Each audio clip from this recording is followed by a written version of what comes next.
I flew on an Ilyushin Il-96. This 4-engined wide-body airliner was designed in the former Soviet Union and first flew in 1988. It was the first long-haul wide-body airliner built in Russia and was developed from the older, shorter-range Il-86. Throughout its history, though, only 30 or so airframes have actually been built across a couple different variants. Today, it's used primarily by the Russian government in a few different roles, as well as by Russian cargo airline Skygates. Now, it is still technically in production, albeit at a very low rate. The newest model, the Il-96-400M, made its first flight at the end of last year. In passenger service, there were not too many operators either. Aeroflot was the largest passenger operator with 7 Il-96s, but retired the last of those in 2014. However, there is still one commercial operator of the type these days, Cuba's national airline, Cubana de Aviación. Having said all this, you might be thinking, Alex, what the hell are you doing? Just hear me out. Back in the middle of June, Cubana restarted service from Havana to Panama City, operating twice-weekly charter flights. Better yet, these would be flown using a mix of their Il-96 as well as their Tupolev Tu-204. Having just been to Panama in January of this year, and seeing as Cuba is relatively easy for Canadians to enter, not to mention fly home from, that gave me an idea. I've always had an interest in Soviet and Russian-built airplanes, and obviously in this hemisphere, those are not too easy to come by. Plus, Cubana's schedule in general seems to be a bit unpredictable, and so if I were to do something as absurd as this, I knew I had to jump on it. So yes, I ended up going back to Panama City just for this, which is a whole other story in itself. After a quick overnight, myself and my good friend Will were back here at Tocumen International Airport's Terminal 1, ready to fly on a Russian-built wide-body airplane. Not a sentence I ever expected to say. Now, obviously, this was all quite a gamble in several different ways, but once you work your way through Cubana's website, well, the results were promising. Also, yeah, I did end up paying them a little bit extra, but it was a good thing I did. More on that later. This flight was supposed to depart at around 8 a.m., but for some reason, that got delayed by about 2 hours, which I was told about in an email from someone at Cubana a few days before. Unfortunately for us though, the inbound flight arrived pretty early at around 6 a.m., and with Cubana's online check-in being a bit non-existent, and nobody at the desk this early, there was no way of seeing the plane pull into the gate. Disappointing for sure, but with the incredibly spotty tracking on flight radar, we were at least able to confirm that it was indeed the Il-96. Check-in eventually opened 3 hours before departure, with us handing our passports over and just getting our names crossed off of a printed manifest. We were then given these handwritten boarding passes, which had a few details off, like the fact that I had paid for business and also selected a seat. They said not to worry about it though, so off we went through security. We did need some help there too, because those gates needed a barcode to scan for them to open, which we obviously did not have. Fortunately though, that and exit customs weren't an issue, although there was one more stop we had to make before we could actually go see our plane. See, Cuba requires most nationalities to have a tourist card to enter. Here in Central America, you have to buy these separately at the airport, and usually it's the airline that's supposed to sell these to passengers. Cubana, however, did not have any at the check-in counter, even though they're supposed to, but said that the crew on the plane might have some extra ones. That didn't exactly inspire confidence, and so we instead walked to near enough the opposite end of the airport and bought some from Copa at a gate where they had a flight leaving for Havana. Interestingly, these can only be bought with cash, but with those in hand, we were finally off to go see today's very special plane. Sure enough, parked at the very north end of Terminal 1 was an Ilyushin Il-96-300, registered as Charlie Uniform Tango 1250. It's the first time I've actually seen an Il-96 in person, and what a fascinating airplane it is. This one is actually only 19 years old, and was delivered to Cubana in December 2005. This was the first of an order of 2 Il-96s that Cubana placed in 2004, being the first and only international customer of the type. Given that, these planes built for Cubana are also the only Il-96s with an English language cockpit. What's also quite interesting about this Il-96 specifically is that this plane was apparently delivered with a quick conversion cabin, allowing it to be used for both passenger service and as a VIP aircraft for none other than Fidel Castro. With that first glimpse of the Il-96 from afar, it was time to head to the gate for an even closer look. It was genuinely a bit surreal to see that parked just outside, especially knowing that we were about to get on it too. This is quite possibly the rarest wide-body airliner I will ever get to fly on. Now, in addition to everything I said before, this is also the only Il-96 in passenger service worldwide. Cubana technically has 4 Il-96s, however 3 of them have been stored in Havana for quite a few years, and this is the only active one. Recently, it actually spent 16 months undergoing maintenance in Russia from August 2022 to December 2023, and officially returned to passenger service just in April of this year. One of Cubana's 2 204s also returned from maintenance last year too, after having spent almost 4 years in Russia as well. Cubana has reportedly been struggling for a while trying to get parts for its Russian-built fleet, and has had to wet lease other planes just to keep a minimum level of service. Obviously, these planes returning to service is a pretty big deal for the airline, and is what made this route possible in the first place. All the more reason to take advantage of it now. Before we could actually do that though, there was a delay of over an hour, which was not exactly communicated to us. It was only after we went up and asked that we found out they were still waiting for more cargo to be loaded. That, I'm sure, is also why the Il-96 is being used on this route, despite how sparse the waiting area appeared. Finally though, the doors to the bridge were opened, and it was time to go fly on an Ilyushin.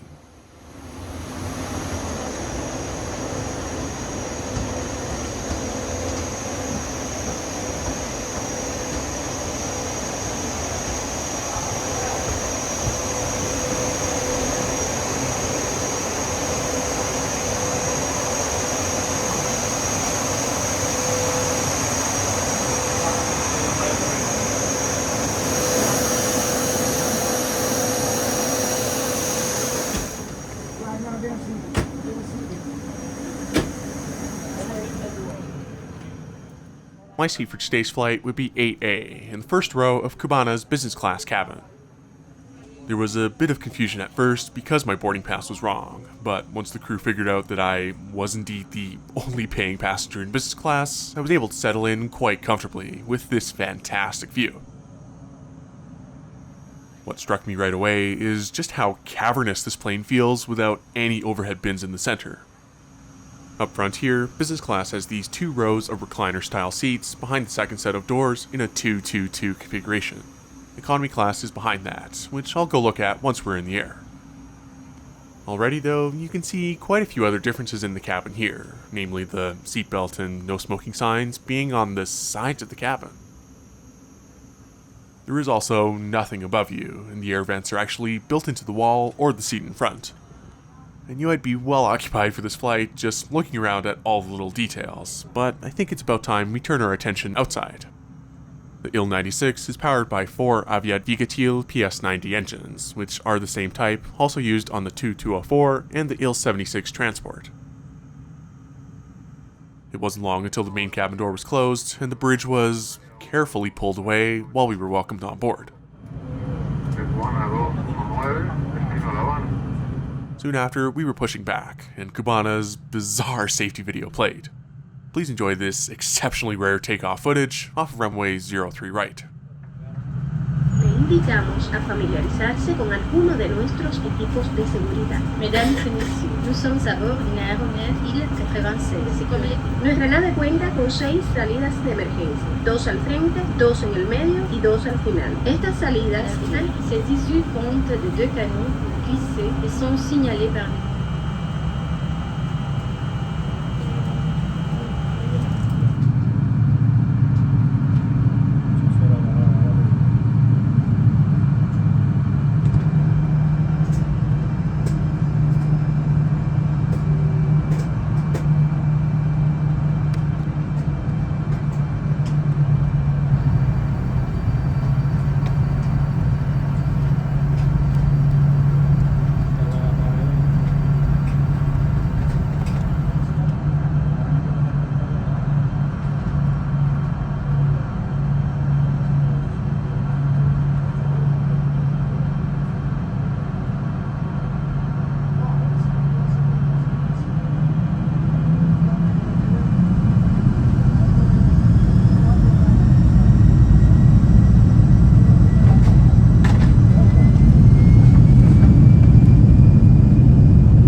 today's flight took us almost directly north across the Caribbean for an almost too brief flight time of just 2 hours. Looking around my seat here, these business class ones have a somewhat flimsy tray table that folds out from the armrest. In that pocket on the wall was just the safety card for the Il-96-300, which has clearly been photocopied countless times. On the right side of the seat was another little shelf that popped out, and the controls for the reading light and call button, which didn't actually work.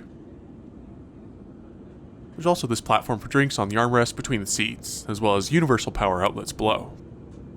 These seats also have foot and leg rests too, the controls for which can be found on the opposite side. The footrest portion actually extends away from the leg rest part, which is very useful. Those screens on the bulkhead and throughout the cabin had that very cool forward-facing camera view for the takeoff, and then switched to this moving map. A cabin crew member soon came by my seat with a hot towel and asked what I'd like to drink. That was quickly followed up with this Cubana branded tablecloth.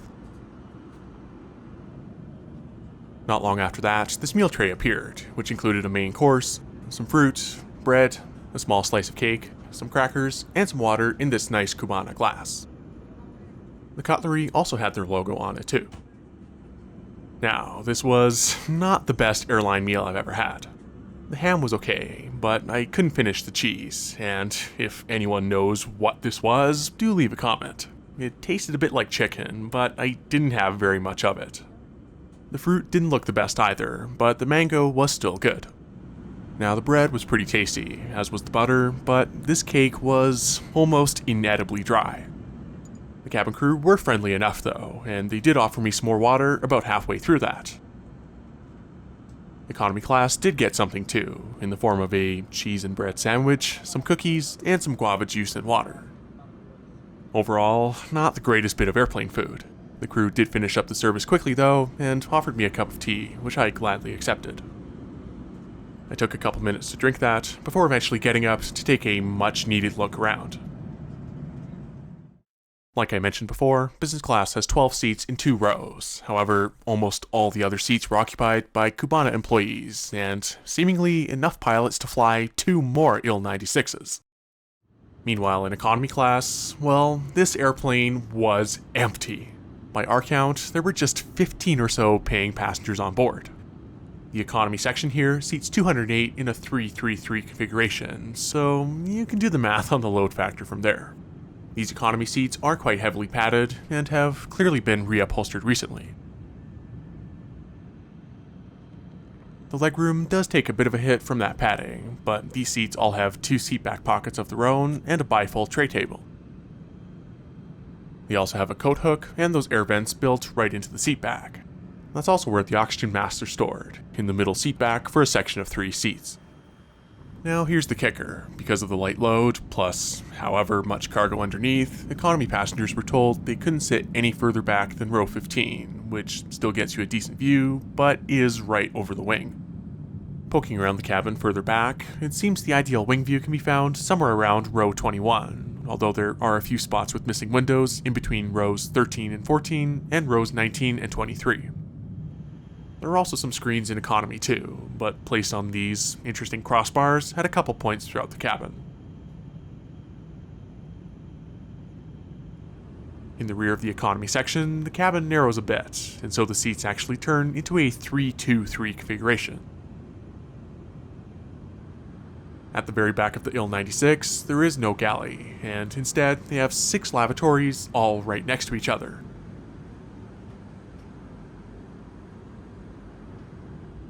These are interesting to say the least, and definitely have a Soviet feel to them, complete with a bar of soap. After that, the seatbelt sign came on due to some turbulence from nearby storms, so I just enjoyed the view from my original seat for a bit. Now, despite there being a whole other cabin in front, this is the furthest forward seat you can actually book on this one plane. Between the L2 and R2 set of doors is a fairly large galley with lots of storage, and also seats for the cabin crew right next to the doors themselves. Forward of that, however, is still a pretty significant portion of the airplane that I don't think the public is allowed to see. I did ask the crew what was there, but was just told that that part of the plane was off limits, so I didn't push it. I suspect, though, that up there is VIP seating for Cuba's leadership that nobody is allowed to sit in, hence all the other crew members sitting in business class. The only supposed photo I can find is a very low resolution one from an article in 2006, but it does make sense that that section might look something like that. I did also ask about a cockpit visit after we landed, and was met with a polite but emphatic no, so that was that.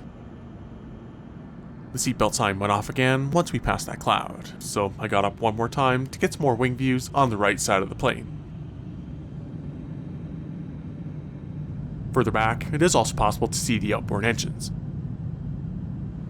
It is strange looking up and seeing the actual roof of a wide-body airliner, which really makes this plane feel a lot larger than it is.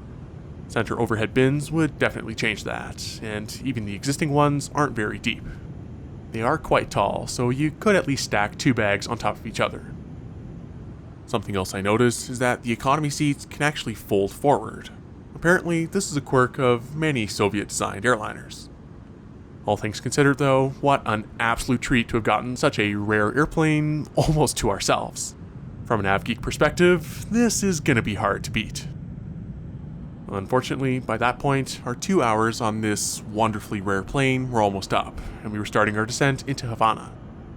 We got some nice views of some beautiful turquoise water as we approached Cuba's southern coast, and here's the arrival into Havana, making a clearly visual approach and landing onto runway 06.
So that was the Cubana Ilyushin Il-96, and even now, I'm still kind of in disbelief that this actually happened. Knowing how unpredictable Cubana's scheduling can be, this was such a rare opportunity to fly the Il-96, and it all came together remarkably well. On this route, Cubana was pricing their business class at only $300 Canadian more than economy, so it turned out to be worth it just for the view alone. And yes, you can indeed pay in Canadian dollars on their website. Some of the other stuff, like the food, was not great, but given the conditions the airline is operating under with the embargo, which is really why they're flying Russian airplanes in the first place, Cubana was decent. In today's case, though, I don't mind any of those shortcomings, because I got to fly on a Russian wide-body airplane across the Caribbean in 2024. I don't think any weirdly specific Boeing or Airbus type will ever compare.